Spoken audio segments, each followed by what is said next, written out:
I don't think I've ever actually shared the story of how he got up with the name Somethings. It's a super annoying name in a lot of ways because when you ask people like, what are you working on? They're like, oh, I'm working on some things right now. They're like, what are you working on? "Oh, I'm working on something. It's like, well, no, tell me what you're working on. It's like, no, that's a name. When we started the company, I knew we wanted to start something in youth mental health, but I didn't exactly know what. The approach that I take to every project I ever do is just start by talking to the end users that we're trying to serve. It's like a lot of interviews, but there was this one interview from this girl that we talked about for like the first year. It was so fascinating. This girl's like 14 years old. We were asking her about what did she want out of life? Like, what was your vision for life? And she's like, the only thing I want out of life is to be on the cover of Vogue magazine. And we're like, really?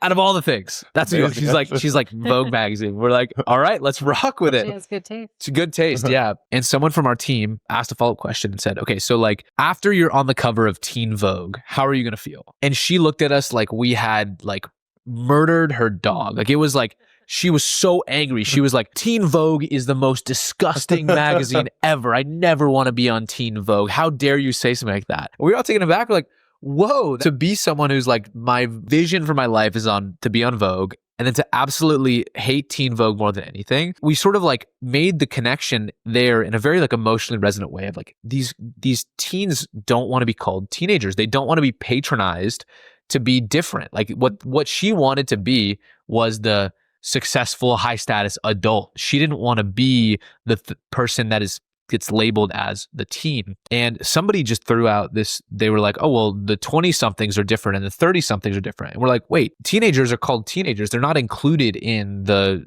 age groups. And so we were like, well, why don't we just, instead of calling them the 10 somethings, like let's just call them the somethings. They're the first like decade bucket. Yeah. We get to include them, make them not feel patronized. You know, we don't have to call them teenagers that they don't want. I tell the story because everything about what we do, like it's for the teens. Like it is through our DNA, through our name. Like it's literally about making these kids feel more included, feel more heard, feel more understood. It's in the DNA. So it's in the DNA of the new brand. It's in the DNA of everything you guys work on. It's in the DNA of our name, which I love and I think is really cool and exciting.